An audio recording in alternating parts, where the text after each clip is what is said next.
예, 이번 시간에는 세액공제 관련되는 내용들을 전체적으로 한번 정리하도록 하겠습니다. 자, 먼저 중소기업 투자세액공제와 관련되는 내용 정리하겠습니다. 자, 중소기업 투자세액공제는 중소기업과 3천억 미만의 중견기업에 대해서 적용이 된다라고 보시면 되겠고요. 세액공제 대상 투자자산은 기계장치 등 사업용 자산과 판매 시점 정보관리 시스템, 감가상각 기간이 2년 이상인 정보보호 시스템 설비 관련되는 부분들입니다. 자, 이런 자산들을 기준으로 하는데 중고품과 리스 투자 부분은 제외한다라는 거 기억하시고요. 자, 세액공제 금액은 일반적인 세액공제는 중소기업은 3%입니다. 투자 금액의 3%. 중견기업은 성장관리권역, 자연보존권역은 1%, 수도권 밖은 2%로 되어 있습니다. 그러니까 중견기업은 수도권 과밀억제 권역 안으로 들어오면 감면이 안 됩니다. 수도권 과밀억제 권역 밖으로 들어오면 1%, 2%가 있다라고 보시면 되겠고요.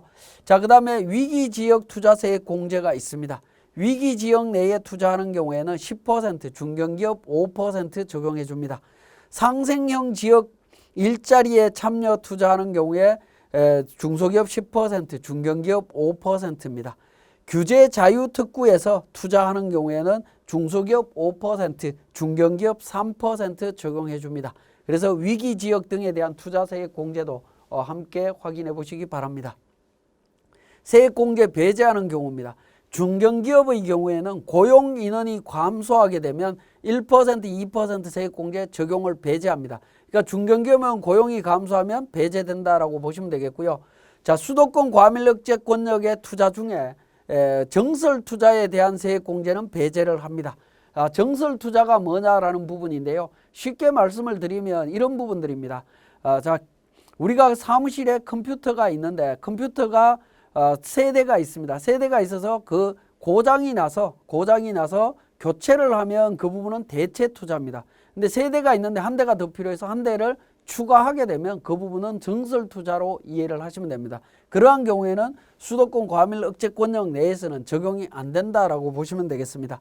다만 이제 디지털 방송 장비나 정보통신 장비 이런 부분들은 제외합니다. 제외한다는 얘기는 정설 투자의 경우에도 적용이 된다라는 의미로 이해를 하시면 되겠습니다. 자, 최저한세 적용 대상이고요. 농특세 과세 대상이 되겠습니다. 자, 경력 단절 여성 재고용 기업 등에 대한 세액 공제 부분 정리하겠습니다. 자, 대상은 중소기업이고 중견기업입니다. 공제 대상은 재고용 경력 단절 여성의 2년간 인건비라고 이야기할 때는 퇴직소득은 제외합니다. 이 인건비에 대한 30%, 중견기업은 15% 세액 공제를 해줍니다. 원래는 중견기업은 없었던 부분이죠. 없었던 부분인데 새로 추가가 됐다라고 보시면 되겠고요. 자, 18년 1월 1일 이후 재고용하는 경우부터 적용을 합니다. 18년 1월 1일 이전에 재고용한 경우에는 중소기업만 10%, 중견기업은 배제됩니다. 그러니까 18년도 이후에 재고용된 부분입니다. 여기에서 재고용이라고 이야기를 하고 있죠. 자, 우리 경력 단절 여성의 경우에 경력 단절 여성에 대한 조건이 있습니다. 우리 교재 350페이지에 보시면 1번부터 2번, 3번, 4번에서 4가지 조건이 있습니다. 해당 기업에서 1년 이상 근무를 했었어야 되고 임신, 출산, 육아 사유로 퇴직을 해야 되고요. 해당 기업으로부터 퇴직한 날로부터 3년에서 10년 사이 그리고 다시 그 해당 기업으로 입사해야 됩니다. 재고용이라고 하는 부분이 퇴사한 직원 다시 입사했을 때 적용이 됩니다. 근데 현실적으로 재고용이라고 하는 부분은 힘들다라는 거죠. 이런 문제점이 있어서 2020년도부터는 이 경력 단절 여성의 조건이 바뀌었습니다. 재고용이 아니라 입사하면 해줍니다. 그러니까 같은 회사 안 들어와도 된다. 그건 2020년도부터고 19년도까지는 같은 회사 입사했을 때 적용이 됩니다. 자, 육아휴직자, 휴직복귀자 인건비에 대한 세액공제입니다.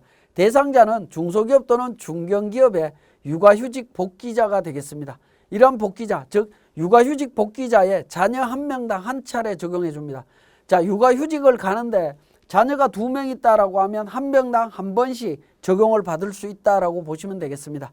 자, 세액공제 금액은 1년간 인건비의 10%, 중견기업은 5% 적용을 해줍니다. 사후 관리를 하는데요. 1년 내에 근로관계가 종료되게 되면 세액 상당액하고 이자 상당액을 추징하고 있다라고 보시면 되겠습니다. 최저한세 적용되고 농특세 적용이 됩니다. 자, 육아휴직자 복귀자에 대한 요건을 한번 보면 우리 350페이지에 해당 기업에서 1년 이상 근무를 했었어야 되고요. 육아휴직의 경우로 육아휴직 기간이 연속해서 6개월 이상이어야 됩니다. 그리고 최대 주주나 최대 주주의 그 친족이 아니어야 된다. 특수관계자가 아니면 된다라고 보시면 되겠습니다. 자, 그 다음에 근로소득을 정대시킨 기업에 대한 세액공제 부분입니다. 세액공제 요건은 해당 연도의 평균 임금 증가율이 직전 3개 연도 평균 임금 증가율보다 크고 또 상시 근로자 수가 직전 상시 근로자 수보다 증가했을 때 직전 3년 평균 임금 증가분의 3년 평균 초과 임금 증가분이 있겠죠. 그 증가분의 5%, 중소기업은 20%, 중견기업 10%의 세액공제를 해줍니다. 중소기업 세액공제 특례 부분이 있습니다. 전체 중소기업 임금 증가율 3.6%입니다. 3.6%보다 더 크게 증가를 하고 해당 상시 근로자 수가 직전 상시 근로자 수보다 증가했고 또 직전 사업연도의 평균 임금 증가율이 0보다 크다면 앞에 세액공제에 불구하고 전체 중소기업의 평균 임금 증가율을 초과하는 임금 증가분에 대해서 20%를 세액공제해 주겠다라고 하고 있습니다. 정규직 전환 근로자 임금 증가 세액공제입니다. 해당 연도에 정규직으로 전환을 해야 되고요. 근로자 수는 직전 연도에 비해서 당해 연도가 증가해야 됩니다. 이런 경우에 정규직 전환 근로자 임금 증가분의 5%, 중견기업 10%, 중소기업 20% 세액공제를 해줍니다. 근데 전환일 다음 연도 종료일 중에 근로관계가 종료되게 되면 공제세액과 이자 상당액을 추징한다라는 겁니다. 그래서 전환된 시점에서 다음 연도까지는 무조건 근무를 해야 됩니다. 이게 근로관계가 종료되는 게 회사 사유도 있을 수 있고 근로자 자발적인 경우도 있는데요. 그거하고 상관없이 무조건 추징하는 부분이다라고 보시면 되겠습니다. 자, 고용을 정대시킨 기업에 대한 세액공제 부분이 되겠습니다. 적용 대상은 소비성 서비스업을 경영하는 내국법인을 제외한 모든 내국법인입니다. 소비성 서비스업은 호텔, 여관, 그 다음에 주점업이죠. 일반 유흥, 무도 유흥, 단란 주점과 관련되는 업종만 제외한다라는 겁니다. 그렇게 제외한 모든 업종은 다 해준다. 모든 법인은 다 해준다. 중소기업, 일반 법인 다 됩니다. 자, 세액공제 금액은 해당 연도의 상시 근로자 수가 직전 연도 상시 근로자 수보다 증가를 했다면 증가한 인원을 분석을 합니다. 청년 상시 근로자 수가 증가한 인원수에 400만 원, 기본적으로 400만 원, 중견기업은 800만 원, 중소기업은 수도권 내에 있으면 1100, 수도권 밖은 1200만 원을 세액공제를 해줍니다. 청년 등 상시 근로자 외의 근로자 증가한 경우에 어떻게 되느냐는 건데 세액공제는 없습니다. 근데 중소기업, 중견기업은 450, 중소기업은 수도권 내는 700만 원, 수도권 밖은 770을 세액공제를 해준다라는 겁니다. 그래서 근로자 수가 증가되게 되면 굉장히 큰 혜택이 있습니다. 청년 등에 대한 범위가 나옵니다. 15세 이상 29세 이하인 사람인데 병력 기간을 차감해서 나이를 계산을 합니다. 그리고 장애인, 상이자, 5.18 민주화운동 부상자, 그 다음에 고엽제 후유의 환자, 관련된 환자로서 장애 등급 판정자가 있습니다. 이런 사람들이 가능합니다. 자, 이때 주의하실 건 뭐냐면 청년이라는 개념입니다. 우리 창업 중소기업을 적용할 때 청년의 개념은 34세였습니다. 그죠? 34세였는데 여기에서는 청년이라고 이야기할 때는 29세 이하로 되어 있습니다. 자, 34세와 29세로 청년의 범위가 다르다라는 점 반드시 기억하셔야 되겠습니다. 자, 고용유지 추가 세액공제입니다. 세액공제를 받은 과세 연도와 다음 과세 연도까지 고용이 감소하지 않는 경우에는 똑같이 세액공제를 1년간 추가로 적용을 해줍니다. 기본적으로. 그러니까 2018년도에 세액공제를 적용받았다. 그리고 2019년도에 고용이 유지되고 있다. 증가하지도 않았다라고 하면 2018년도에 적용받던 세액공제를 그대로 19년도에 한 번 더 해주겠다라는 겁니다. 근데 요 규정을 다시 개정을 해서 중소기업과 중견기업은 2년 동안 더 해줍니다. 결국에 3년 동안 적용받을 수 있다라는 부분입니다. 그죠? 주의하시고요. 자, 그 다음에 2년 내에 고용이 감소되게 되면 어떻게 되느냐? 세액공제는 추징합니다. 이자를 붙여서 추징한다라는 겁니다. 고용이 감소되게 되면 안 된다라는 거 기억해 주시고요. 자, 중소기업 사회보험료 세액공제가 되겠습니다. 자, 고용이 증가한 경우 세액공제입니다. 청년, 경력단절, 여성 증가 인원에 대한 회사 부담한 사회보험료 상당액의 100%입니다. 그 외의 인원에 대해서는 50% 사회보험료 상당액의 50%를 세액공제해 줍니다. 신성장 서비스업은 75% 해줍니다. 자, 고용유지 추가 공제가 있습니다. 당해연도에 고용이 증가되면 이게 적용이 되고요. 그 다음에 고용이 유지되면 세액공제 과세연도와 다음 과세연도 종료일까지 고용이 감소하지 아니한 경우에는 여기에서 공제받았던 세액을 1년간 추가로 또 적용을 해줍니다. 한 번 더 적용을 해준다라는 겁니다. 그리고 청년에 대한 범위가 29세 이하인 사람으로 되어 있습니다. 그죠? 34세 이하 청년과 29세 이하 청년으로 구분되고 있다는 점 기억하셔야 되겠네요. 자, 사회보험료 신규 가입 세액 공제입니다. 10명 미만의 근로자 수와 과세 표준 5억 원 이하인 중소기업에 대해서 적용을 해주는데 19년 1월 1일 고용 중인 근로자 중에 19년 12월 31일까지 신규로 가입을 하게 되면 사회보험에 가입하게 되면 2년 동안 50%의 사회보험료를 세액 공제해 준다라는 겁니다. 19년 1월 1일 날 고용이 되어 있어야 됩니다. 고용이 되어 있는 직원들 중에 사회보험이 가입이 안 되어 있다라고 하면 이 부분에 대해서 50% 적용을 받을 수 있습니다. 고용정대세액 공제와 중복 가능하고요. 중소기업 특별세액 감면과도 중복 적용이 됩니다. 최저한세 적용이 되고 농특세 비과세 됩니다. 자, 최저한세 적용되는 건 다 동일한데요. 동일한데 고용정대세액 공제는 농특세가 과세가 됩니다. 농특세가 과세가 되고 사회보험료는 농특세가 과세되지 않습니다. 그리고 고용정대세액 공제는 고용이 감소하면 추징합니다. 그렇지만 사회보험료 세액 공제, 사회보험료 세액 공제는 고용이 감소하더라도 추징 규정이 없습니다. 농특세 비과세 됩니다. 그래서 고용정대세액 공제와 중복 적용될 때는 우선적으로 사회보험료 세액 공제를 적용하는 것이 유리하다라고 볼 수 있겠습니다.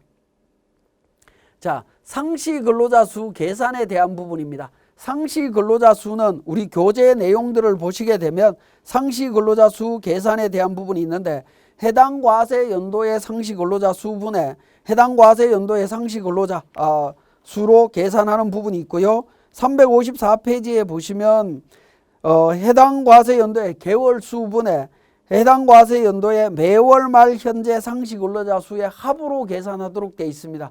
이런 계산 방식을 적용을 할 때 주의할 점인데요. 당초 근로계약 기간이 1년 미만이었으나 근로계약이 연속적으로 갱신돼서 총 근로계약이 1년 이상이 되면 상시 근로자에 해당이 된다라는 겁니다. 판정할 때 상시 근로자에 포함이 됩니다.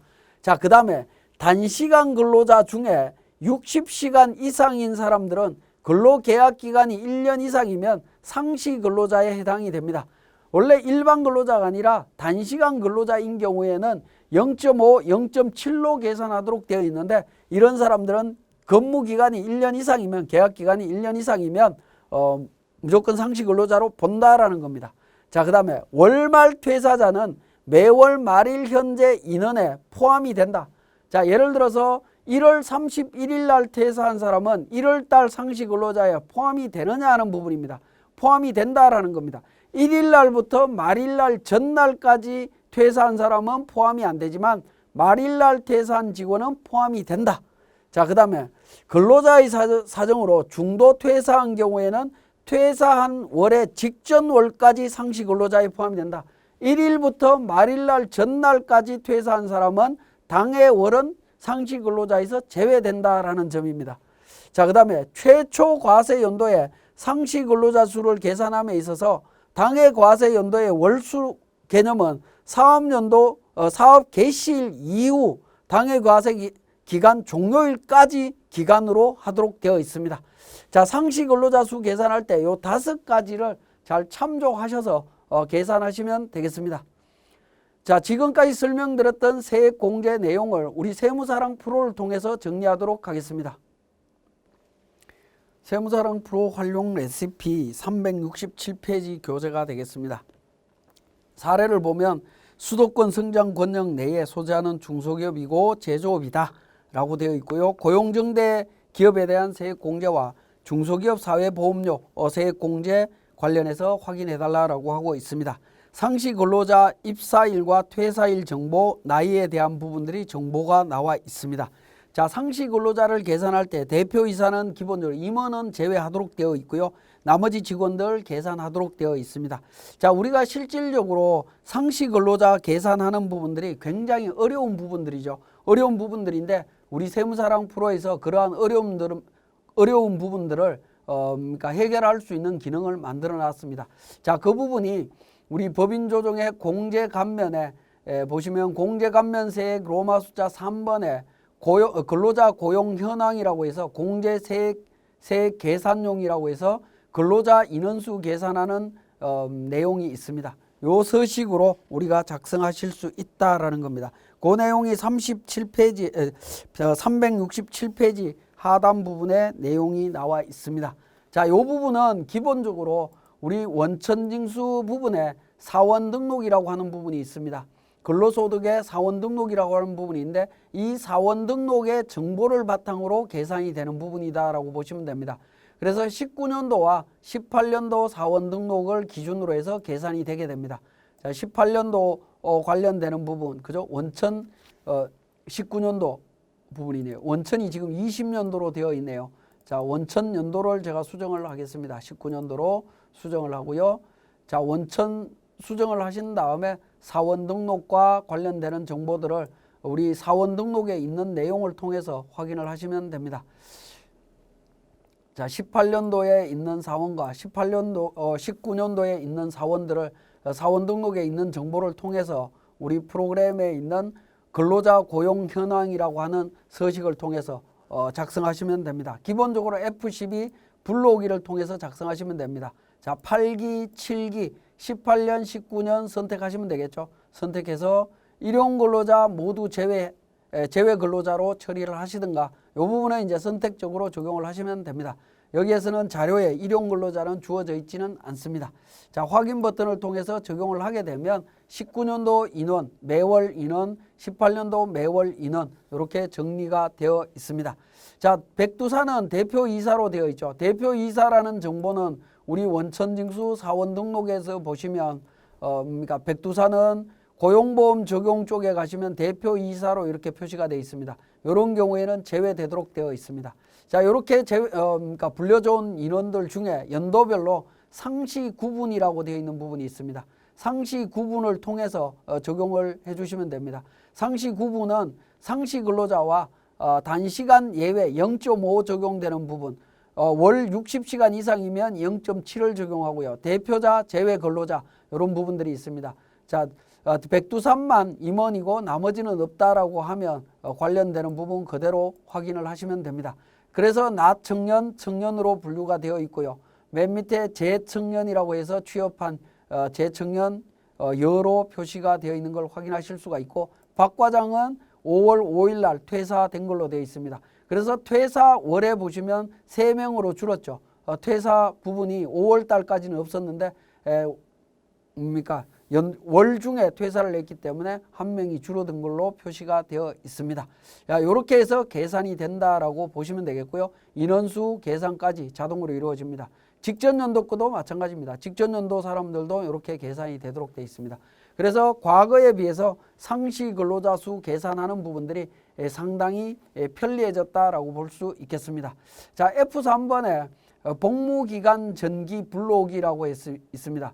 그래서 우리가 그러니까 상시 근로자 고용 현황표를 만들 때 복무 월수를 입력하도록 되어 있죠. 청년을 따질 때는 군대 기간을 입력하도록 되어 있습니다. 그 기간을 파악해서 적용하도록 되어 있는데 그게 이제 직전 연도에 등록이 되어 있었다라고 하면 자동으로 반영시킬 수 있도록 되어 있습니다. 자, 그다음에 청년 의제 적용이라고 하는 부분이 있습니다. 자, 2019년도에 청년 의제를 적용하면 청년 의제 적용은 사후 관리와 관련된 청년수 계산 적용 시에 공제받은 과세 연도에 종료일 현재 29세 이하인 사람은 이후 과세 연도에도 29세 이하로 본다라는 겁니다. 왜냐하면 다음 연도에는 고용이 감소하지 않았는데도 불구하고 30세가 되면서 그러니까 청년에서 제외돼 버리는 문제가 생기죠. 그러한 경우에 의제 적용을 하면 청년 그러니까 근로자 수의 감소 여부는 그러니까 고려할 때 청년으로 보고 계산이 된다라고 보시면 되겠습니다. 자, 이렇게 인원수 계산된 부분에서 두 번째 탭으로 갑니다. 서식별 참고사항이 있습니다. 고용정대 기업에 대한 세액공제 인원수와 중소기업 고용인원에 대한 사회보험료에 대한 부분 인원수 나와 있습니다. 그리고 급여 정보가 정확하게 반영이 되어 있다면 근로소득 정대 기업에 대한 정보도 나와 있습니다. 자, 이러한 정보를 바탕으로 우리 고용정대 세액공제와 중소기업 관련되는 사회보험료 세액공제 적용하시면 되겠습니다. 자, 구체적인 내용을 한번 보면 중소기업 사회보험료부터 보도록 하겠습니다. 자, 공제감면세액 로마 숫자 2번에 보시면 중소기업 고용정가 인원에 대한 사회보험료 관련되는 부분입니다. 그래서 우리 고용 현황에서 계산된 인원을 파악을 그대로 입력을 해서 적용을 하시면 되는데, 여기에서 주의하실 건 뭐냐면 사회보험료 요율입니다. 사회보험료율은 국민건강, 장기요양, 국민연금, 고용보험까지는 크게 어려운 점이 없습니다. F8번의 고용보험료율은 실업급여 요율과 고용안정사업 지급 능력에 대해서 인원수에 따라서 이것만 선택을 해주시면 됩니다. 선택해 주시면 되고요. 산재보험 요율을 정확하게 입력을 하셔야 되는데, 우리 교재에는 산재보험 요율이 0.68로 나와 있습니다. 요거는 이제 백분율로 제가 주어져 있습니다만은 산재보험 요율을 계산을 하시면 보통 이제 산재보험 요율을 업종별로 확인을 해보시면 천분율로 보여집니다. 천분율로 적용하시면 안 되고 백분율로 수정하셔갖고 적용을 하셔야 된다라는 거, 그 부분 좀 주의해 주시면 되겠고요. 관련되는 급여 총액과 관련되는 급여 내용을 정리를 하게 되면 고용인원에 대한 세액공제 금액을 확인하실 수가 있습니다. 사회보험료 세액공제 확인하실 수가 있고요. 자, 이 내용이 만약에 18년도였고 인원이 감소하지 않았다라고 하면 다음 연도에 동일한 금액을 한 번 더 적용받을 수 있는 여지가 있습니다. 지금은 이제 전년도에 적용하지 않았기 때문에 당해 연도 것만 적용을 하시면 되겠습니다. 자, 중소기업 고용정가 인원에 대한 사회보험료 세액공제 적용을 했습니다. 자, 그 다음에 이제 고용정대 세액공제가 되겠습니다. 고용정대 세액공제 관련되는 부분 확인하도록 하겠습니다. 고용정대 기업에 대한 세액공제 계산서 부분입니다. 이 부분도 마찬가지로 우리 고용 현황에 따라서 계산된 인원수를 적용해서 계산을 하시면 됩니다. 1차 세제 지원 요건 적용했고요. 1차 세액공제로 들어갑니다. 인원수 계산해서 수도권 내 수도권 밖 정리를 해주시면 958만 원 세액공제가 되고요. 2차 년도 세액공제 요건이 된다면 420만 원 해서 증가 세액 적용받을 수 있습니다. 이렇게 해서 적용을 하시면 된다라는 겁니다. 자, 그래서 고용정대 세액공제나 중소기업 사회보험료 세액공제 관련되는 부분들이 우리 상시 근로자 수 계산에서 크게 어려움이 있었는데 근로자 고용 현황에 의해서 조금 더 편리하게 적용할 수 있다라고 보시면 되겠습니다. 관련되는 세액공제 금액은 우리 세액공제 조정명세서 3번 서식에서 정리를 하시면 됩니다. 자, 기본적으로 F12 불러오기를 통해서 반영을 하시면 되겠고요. 자, 불러오기를 통해서 반영을 하시게 되면 고용정대 기업에 대한 세액공제와 중소기업 사회보험료 세액공제 반영되어 있는 것을 확인하실 수 있습니다. 그리고 세 번째 탭에 단기공제 부분에 가서 관련되는 부분을 확인을 하시면 됩니다. F2번을 통해 갖고 F2번 통해서 관련되는 세액공제 항목을 찾아서 연도별로 세액공제 금액을 확인해 주시면 됩니다. 중소기업 고용정대 고용정대 기업과 관련되는 부분, 사회보험료 관련되는 부분 확인해서 입력을 해주시고요. 단기분으로 입력하시고 단기공제분에다가 표시를 해주시면 되겠습니다. 지금은 이제 최저한세 적용을 아직 안 했기 때문에 당해연도 공제금액으로 확인하시면 됩니다. 자, 이렇게 확인을 하신 후에 추후에 공제감면세액, 추가납부세액 합계표 작성을 통해서 우리 실질적으로 세액조정계산서에 반영하시면 되겠습니다. 자, 지금까지 세액공제 관련되는 내용을 정리했습니다.